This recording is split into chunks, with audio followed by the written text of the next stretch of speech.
je veux suivre le Christ. Est-ce que je dois tout lâcher dans ma vie familiale, professionnelle, citoyenne, tout lâcher pour aller sur les routes et le suivre? La question qui se pose de chrétien, c'est est-ce que tu es prêt à accueillir chez toi le Christ qui te demande d'y demeurer? C'était un chemin, c'est pas un jour Zachée arrive et tout commence là.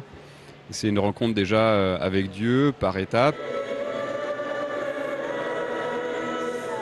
Ça fait des années qu'on cherche un sens à ce qu'on essaye de vivre, à ce qu'on essaye de comprendre, et on s'est complètement retrouvé dedans, mais avec on voyait une possibilité de découverte énorme.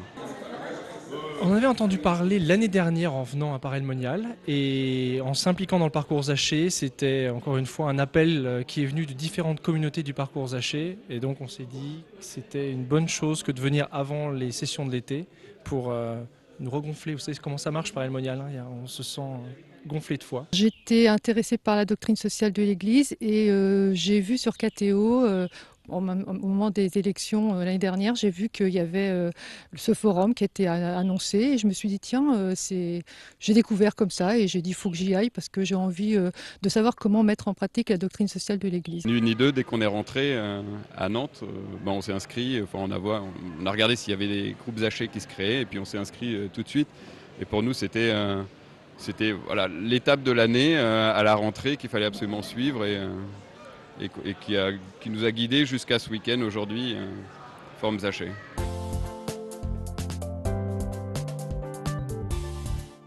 Le forum est à la fois un complément des parcours Zachée, puisque ça permet aux gens de prolonger un peu ce qu'ils ont vécu dans les parcours. Les gens étaient très motivés pour venir au forum parce qu'on sent qu'il y a une volonté d'en savoir plus. Ça leur permet aussi de découvrir des témoins. On est une équipe de quatre couples, voilà, et on réfléchit d'abord à un thème de l'année. On se retrouvait tous les 15 jours par Internet. On avait nos petites réunions bimensuelles et les choses ont mûri vraiment dans la prière où chacun a vraiment porté ça. Trouver des éléments entre guillemets qui correspondent au sujet de la doctrine sociale de l'Église pour animer les ateliers, etc. Et à partir de ces sujets-là, on cherche des intervenants. J'ai la foi. J'ai la foi, je suis venu en pèlerin, j'ai pris des pliants et je me suis dit, il y a plein de questions que je trouve passionnantes et donc finalement essayons de répondre. Je suis retrouvé dans ce forum parce que Pierre, un jour, m'a demandé si c'était possible que je vienne apporter un témoignage sur cette recherche qui m'anime depuis 20 ans, d'essayer de chercher une cohérence entre la manière de vivre en chrétien, mes responsabilités de dirigeant, et puis ma vie de foi. On a répondu à la proposition qui nous était faite parce que d'abord c'était à Paray, qu'on a vécu à Paray des choses extraordinaires il y a 20 ans, qui ont changé notre vie. C'est un peu un challenge aussi d'intervenir sur ce thème-là. C'était aussi l'occasion pour nous de nous poser la question, parce que est-ce qu'on se la pose souvent cette question-là? Oui, c'est vrai, j'ai la foi, je crois en Dieu, en Jésus. Et alors? J'avais jamais imaginé ou rêvé d'être dans ce monde politique. Maintenant j'y suis, avec beaucoup de passion et de conviction. Et je crois qu'il faut partager cette réalité parce que beaucoup devraient s'y engager. Ce monde a besoin d'être réinvesti par les gens de conviction. C'est important pour un couple, quand il le peut, quand les conditions effectivement le permettent. Et tout simplement parce que je crois que c'est important de partager et de vivre une expérience ensemble, à la fois de réflexion, de partage, de foi. On ne peut pas diriger une société, s'occuper des personnes sans avoir aussi une attention et porter de l'intérêt aux personnes. Donc je viens ici surtout pour remettre un peu le compteur à zéro parce que j'ai besoin aussi de me ressourcer, j'ai besoin de sortir la tête du guidon. En fait, les personnes sont en attente de quelque chose de beaucoup plus important, de plus beau que l'ego. Ils sont en recherche d'une unité de vie, ils sont en recherche de bonheur. Et le bonheur n'est pas dans la recherche de soi, mais dans la recherche du Christ, à travers la rencontre de mon frère, à travers la rencontre de l'autre. Moi j'ai beaucoup aimé le premier témoignage de François-Daniel Mijon. D'ailleurs on a suivi ensuite son autre atelier sur les moments authentiques, sur le leadership authentique. Et ça nous parle particulièrement, enfin moi à la fois dans mon activité professionnelle mais aussi en tant que papa. Donc j'ai fait des rencontres très intéressantes avec des personnes qui donnent des éclairages et des pistes pour vivre mieux en fait dans notre société. Pour moi, je dirais que ce sont les témoignages très variés qu'il y a eu cet après-midi pendant la table ronde. À la fois le témoignage d'un homme politique, rodé au discours, à la vie publique. Et puis juste après, il y a eu cette photographe moins aguerrie, on va dire, et qui avait un témoignage tout aussi puissant sur comment elle a amené Dieu dans sa vie au quotidien. Donc j'ai exposé en Allemagne et on voulait y aller tous ensemble et tout. Et en fait, les billets de train étaient juste hors de prix, donc on s'est dit, tant pis, on va pas y aller avec les enfants. Et en fait, je retourne sur le site et promo exceptionnelle, les prix sont cassés, dû à l'anniversaire du traité franco-allemand. C'était en mars, donc ça c'était quand même drôle.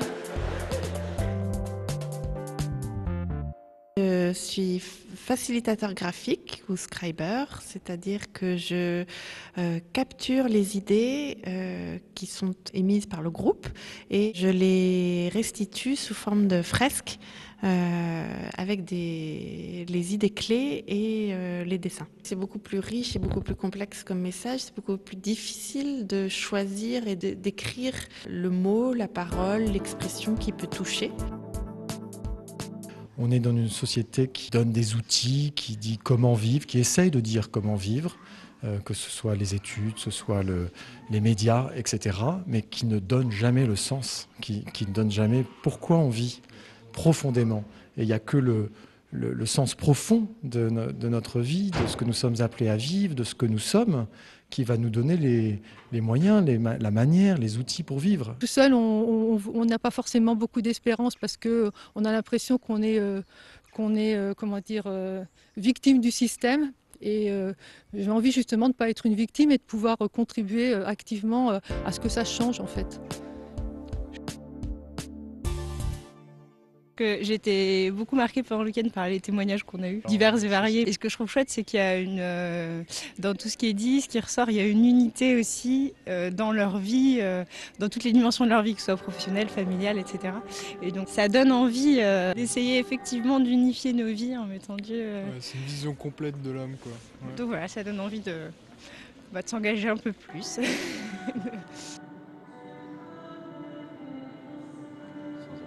Je voulais dire à travers cette intervention, c'est simplement, osez vous laisser faire. Osez laisser faire Jésus, osez laisser faire Dieu, puis tout se passera bien. Et puis c'est bien plus reposant comme ça en plus, donc profitez-en. Depuis que je viens ici, j'ai complètement changé. Totalement changé, ouais. Totalement changé. Si vous voulez, je suis devenu un homme beaucoup plus calme, beaucoup plus serein. Je peux amener beaucoup de bienfaits, beaucoup de bien-être aux gens qui travaillent avec moi, parce que c'est important pour moi. Être missionnaire dans le travail, c'est aider les autres. J'ai l'impression qu'il y a souvent un peu c'est un peu dur, mais de recherche de confort. C'est tellement plus facile de dire ça sert à rien, on reste chez soi, ça sert à rien, on va passer un week-end tranquillement. La politique est extrêmement intrusive, vous voyez. Elle rentre dans votre vie, elle rentre dans votre cœur, elle rentre dans vos week-ends, elle rentre dans vos soirées. Et il est toujours tentant de se dire bon, j'ai mon job, j'ai ma famille, la politique, ça sert à rien, laissons ça aux spécialistes. Le laisser aux autres, on a ce qu'on vit aujourd'hui, c'est-à-dire que la politique, les chrétiens ont perdu un peu la main sur la politique. Rester à ça, comme les autres, on serait une ONG. Ce matin, on a dit compatissant. Depuis maintenant 14-15 ans, les jeunes de la génération Jean-Paul II, qui ne sont plus vraiment encore tout jeunes, mais enfin qui sont quand même dans les 40-50 ans quand même maintenant, eh bien ils continuent et ils veulent vivre leur foi dans le monde et ça se voit. Avec tout ce qu'on a entendu, les témoignages, la notion d'engagement de chrétiens dans le monde est vraiment très forte et surtout très actuelle et nécessaire aujourd'hui sur le fait d'aller de l'avant, de s'engager.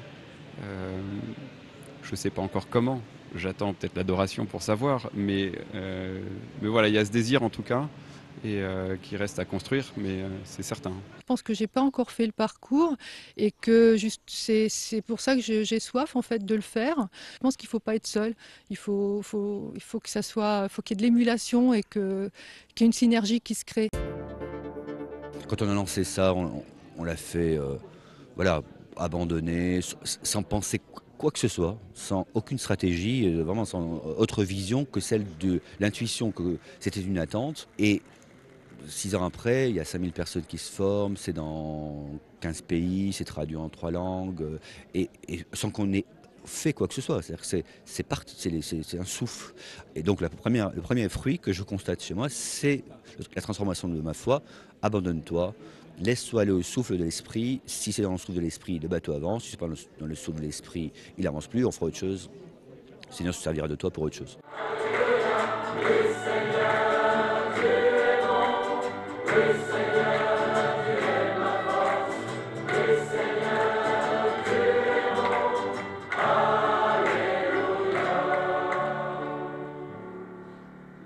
Nous annonçons le roi.